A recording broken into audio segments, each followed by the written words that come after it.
संसार में कोई ऐसा पर्वत नहीं जो इतना ऊंचा हो कि हम उसके शिखर तक पहुंच ना पाए, उसे लांघ ना सके। इस संसार में कोई ऐसा सागर नहीं जो इतना गहरा हो कि हम उसके तले को छूकर वापस लौट कर ना आ पाए। एक छोटी सी बूंद पर्वत के शिखर पर पड़कर बहने लगती है और देखते ही देखते वो महानदी गंगा में परिवर्तित हो जाती है। इसका कारण क्या है? कारण है प्रयास। ये प्रयास ही निश्चित करता है कि आपका भाग्य क्या होगा। ये सारा खेल प्रयास और भाग्य का ही है। आपके जैसे प्रयास होंगे आपका भाग्य भी वैसा ही होगा। और यदि आपका ये प्रयास ऊंचा हो तो भाग्य को आपके समक्ष झुकना ही होगा। कई बार मनुष्य अतीत को देखता है और अहंकार से भर जाता है। कभी वर्तमान को देखता है तो कभी भविष्य के विषय में सोचता है। लेकिन मनुष्य को एक सरल सी बात समझ में क्यों नहीं आती कि यह जो सृष्टि है यह एक चक्र है जो बार बार आपको दोहराएगी। यह सृष्टि कठिन से कठिन परीक्षाओं में आपको उतारेगी जिस पर आपको उत्तीर्ण होना है। जो कल था वो आज नहीं है, यह सभी को पता है। जो आज है वो भी शायद कल नहीं होगा, ये भी आपको मानना ही होगा। आपको शांत रहना होगा और कभी भी इस मन में अहंकार उत्पन्न नहीं होने देना है। अगर आपको बनना है तो उस हिमखंड के भांति बनिए।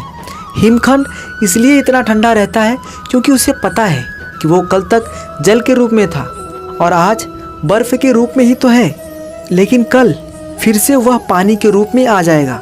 अगर आज आप सफलता के शिखर पर हैं या फिर नहीं हैं, आपको हर एक दिन को देखना है। सफलता को भी देखना है और असफलता को भी देखना है। बस आप निरंतर प्रयास करते रहिए। हर परिस्थिति के लिए सज्ज रहिए, तैयार रहिए और अपने दिमाग को शांत और संतुलित रखिए। आपका बीता हुआ कल हो, आज हो या आने वाला कल, आपके अच्छे दिन हो या बुरे दिन, सब पवित्र हो जाएंगे। बस आप अपने मन को शांत रखिए और निरंतर प्रयास करते रहिए। पुराने समय में एक राजा को पड़ोसी राज्य से मूल्यवान पत्थर उपहार में मिला। राजा ने सोचा कि इस पत्थर से भगवान की मूर्ति बनवानी चाहिए।